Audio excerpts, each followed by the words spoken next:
Hi friends, welcome to our channel investing with Dhan. दोस्तों 90% से भी ज्यादा केसेस में एक कंपनी हमारे हाथ में तब आती है जब उसकी पूरी रैली निकल चुकी होती है। कोई भी कंपनी जो आज हम होल्ड करते हैं, कोई भी ऐसी कंपनी जो मल्टीबैगर बन चुकी है, वो कभी ना कभी एक डेड कंपनी थी। एक ऐसी कंपनी जिसको कोई पूछ भी नहीं रहा था, लेकिन किसी ने उसको वहां पर डिस्कवर किया और उसने वहां से 100 टाइम्स के रिटर्न कमाए।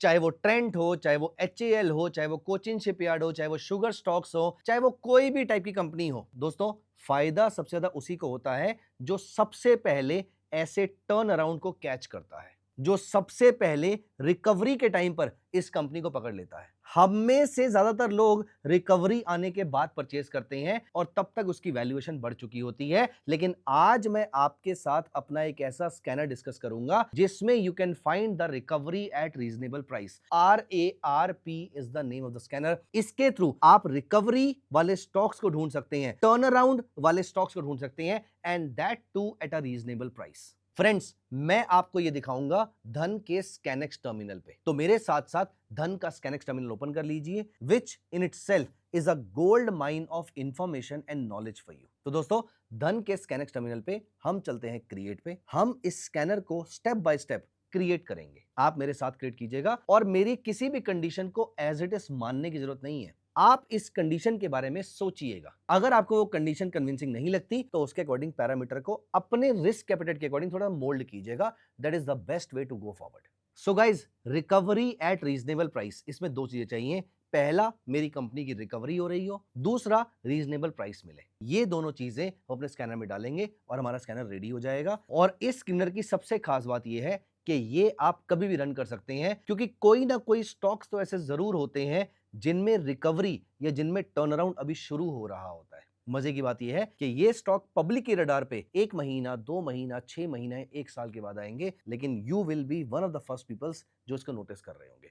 ऐसे बहुत सारे स्टॉक्स मेरे हाथ में आए हैं। ऑनेस्टली स्पीकिंग, बस इन स्टॉक्स के बिजनेस के बारे में आपको डिटेल में नहीं पता तो डर लग रहा होता है। इसीलिए धन के स्कैनेक्स टर्मिनल पे वो पूरी की पूरी डिटेल्स जो अवेलेबल है, आप उसको जाके एक बार पढ़िएगा जरूर। चाहे वो कंपनी के फाइनेंशियल्स हो, फाइलिंग्स हो, अनाउंसमेंट हो, ट्रांसक्रिप्ट हो, कॉन कॉल की डिटेल्स हो, ये सारी चीजें धन के स्कैनेक्स टर्मिनल पे हैं। इनको जाके पढ़िएगा, फिर कॉन्फिडेंस आएगा, फिर आप इनमें इन्वेस्ट कीजिएगा। आइए चलते हैं धन के स्कैनेक्स टर्मिनल पे, क्रिएट पे चलते हैं। सबसे पहले मुझे ढूंढना है कि क्या मेरी company quarter on quarter profit कमा पा रही है, नहीं कमा पा रही। क्योंकि टर्न अराउंड हो रहा है ना, तो हो सकता है पहले लॉस में हो, लेकिन अभी तो प्रॉफिटेबल होनी चाहिए। क्वार्टर ऑन क्वार्टर तो प्रॉफिटेबल होनी चाहिए। यहां पर बाकी लोगों को लग रहा होगा कि ये कंपनी का गलती से एक क्वार्टर में प्रॉफिट आ गया है, लेकिन हम जो धीरे धीरे कंडीशन ऐड करेंगे उसके थ्रू कॉन्फिडेंस बिल्डअप हो जाएगा हमारा कि ये गलती से प्रॉफिट नहीं आया, ये सस्टेन्ड प्रॉफिट के चांसेस हो सकते हैं यहां पर। तो दोस्तों यहां पर मैं जाता हूं और टाइप करता हूं, मैंने टाइप किया प्रॉफिट ग्रोथ QOQ।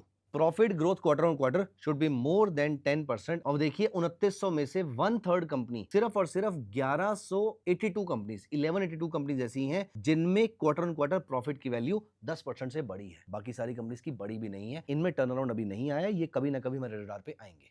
अब दोस्तों प्रॉफिट तो बड़ा है, लेकिन प्रॉफिट तो मल्टीपल कारणों से बढ़ सकता है। क्या पता कॉस्ट कटिंग से बड़ा हो, क्या पता इंटरेस्ट ना पे करने की वजह से बड़ा हो, लेकिन हमें ऐसा प्रॉफिट चाहिए जो सेल्स की वजह से बड़ा हो। तो यहां पर एक पैरामीटर जो होना चाहिए वो है sales growth quarter on quarter should again be more than 10%। At least 8-9% से ऊपर तो होना चाहिए। 10% हम यहां पर कर लेते हैं। अब मेरे पास बचती है सिर्फ और सिर्फ 630 कंपनीज। हमारी 80% कंपनीज लिस्ट से बाहर हो चुकी है। सिर्फ ऐसी कंपनीज जिन्होंने इस क्वार्टर में ग्रो किया है, 10% से ग्रो किया है, सेल्स में भी और प्रॉफिट में भी। दोस्तों सेल्स बढ़ी, प्रॉफिट बढ़ा, क्या कैश बढ़ा? ये भी चेक कर लेते हैं, क्योंकि कैश एक सबसे इंपॉर्टेंट कंपोनेंट होता है। 1 year operating cash flow growth ideally मुझे चाहिए 20% से ऊपर, लेकिन ये पैरामीटर ऐसा है जो बहुत सारी कंपनीज को लिस्ट से बाहर कर देता है। आप चाहे तो इसको अभी के लिए छोटा रख सकते हैं। मैं तो फिलहाल 265 कंपनी से पहुंचा हूं। आप चाहे तो इसको अभी 10% रख सकते हैं, बाद में 20% कर सकते हैं, या फिर अभी डायरेक्टली इसको 20% कर सकते हैं। आई एम मोर कंजर्वेटिव, मेरे को ज्यादा शोर नहीं चाहिए अपने पोर्टफोलियो में, इसलिए मैं इसको सीधा 20% कर देता हूं। अब दोस्तों क्वालिटी में दो चीजें जो मेरे लिए बिल्कुल अनकॉम्प्रोमाइजेबल हैं, वो है डेट टू इक्विटी रेशो और करंट रेशो। इसको तो मैं इग्नोर बिल्कुल नहीं कर सकता। मेरी जो कंपनी की डेट टू इक्विटी रेशो है या मेरी जो करंट रेशो है, इन दोनों को अप्लाई कर लेते हैं। तो my companies debt to equity ratio should be less than 0.5, ये लेस देन 0.5 हो जाती है। 159 कंपनीज बची हैं। Current ratio should B more then 1.5, मतलब करंट एसेट्स आपकी करंट लायबिलिटी कंपैरिजन में 1.5 गुना ज्यादा होने चाहिए। ये कंडीशन दोनों अनकॉम्प्रोमाइजेबल थी, इसलिए ये कंडीशन तो मेरे लिए डालना बहुत जरूरी था। अब दोस्तों, कॉन्फिडेंस लाने के लिए दो चीजें और चाहिए मुझे यहाँ पर। पहला तो मुझे चाहिए प्रमोटर होल्डिंग। यहाँ पर देखिए मेरी कंपनी की जो प्रमोटर होल्डिंग है वो 0 से ऊपर रही हो, मैक्सिमम तो चाहे वो 100% इंक्रीज हो गई हो, मुझे नहीं फर्क पड़ता है, लेकिन 0% से ऊपर रही हो, मतलब कंपनी की प्रमोटर होल्डिंग जो है वो डिक्रीज ना हुई। अब दोस्तों यहां पर हमारे सामने अब जो कंडीशन है वो है कि क्या कंपनी प्रॉफिटेबल है या नहीं है, एनुअल रेट। अब दोस्तों यहां पर मेरे सामने जो कंडीशन है वो बड़ी सिंपल सी है, क्या मेरी कंपनी एनुअली प्रॉफिटेबल है या नहीं है, क्योंकि अभी तक मैंने सारे पैरामीटर जो देखे हैं वो मोस्टली क्वार्टर ऑन क्वार्टर थे, चाहे वो सेल्स ग्रोथ था, चाहे वो प्रॉफिट ग्रोथ था, डेट टू इक्विटी तो एज ऑन डेट होती है, current ratio as on date होती है, चेंज इन प्रमोटर होल्डिंग पिछले क्वार्टर की थी। तो यहां पर मेरी कंपनी का एबिडा मार्जिन चेक कर लेते हैं। मेरी कंपनी का एबिडा मार्जिन जो है वो 10% से ऊपर होना चाहिए। ये रहा मेरा एबिडा मार्जिन, 10% से ऊपर होना चाहिए। 87 कंपनीज। लास्ट पैरामीटर, क्योंकि मैंने कहा था कि रिकवरी एट रीजनेबल प्राइस होनी चाहिए, हम कोई भी कंपनी नहीं परचेज कर लेंगे। अब इतने सारे अच्छे पैरामीटर्स हैं तो आई एम श्योर बहुत सारे लोगों के नजर में आ चुकी होगी, प्राइसेस काफी बढ़ भी सकते हैं, इसीलिए मुझे चाहिए सिर्फ ऐसी कंपनी जिसकी पीई रेशो जो है वो ज्यादा बड़ी ना हो। 20 से नीचे की PE ratio is acceptable to me, 20 से ऊपर की PE ratio is not acceptable to me. मेरे सामने बचती हैं 24 कंपनीज। अब इसमें से large cap, mid cap, small cap सारी कंपनीज हो सकती हैं, लेकिन मैं इसको मार्केट कैप के बेसिस पे सॉर्ट कर देता हूं। अब यहां पर देखिए टचवुड एंटरटेनमेंट, मैं यहाँ पर कोई रिकमेंडेशन नहीं दे रहा कि आपको कोई कंपनी परचेज करनी है नहीं करनी है, लेकिन ये जो छोटी कंपनीज हैं मैं यहां पर पहले इनको पढ़ना शुरू करता हूं। इनको पढ़ने से फायदा ये होता है कि इनके बिजनेस अभी अनएक्सप्लोर्ड होते हैं, और यहां पर आप इस कंपनी पे क्लिक कीजिए, ये कंपनी क्या करती है आपको पता लग जाएगा, इस कंपनी के की फाइनेंशियल्स क्या है ये दिख जाएंगे, कंपनी की मेजर अनाउंसमेंट्स आपको दिख जाएंगी, कंपनी के cash flows, share holding, dividend patterns, corporate actions, filings, financials, news इस कंपनी को लेकर, ये सारी की सारी चीजें आपको यहां पर देखने को मिल जाएंगी।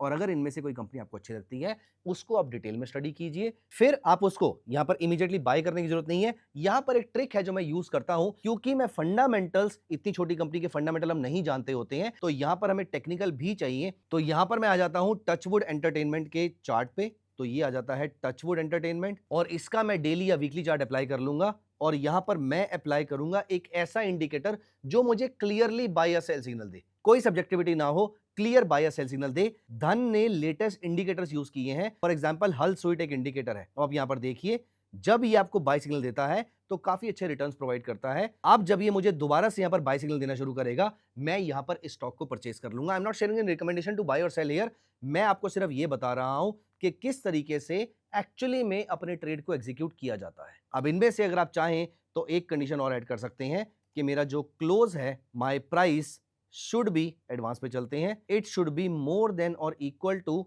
ईएमए।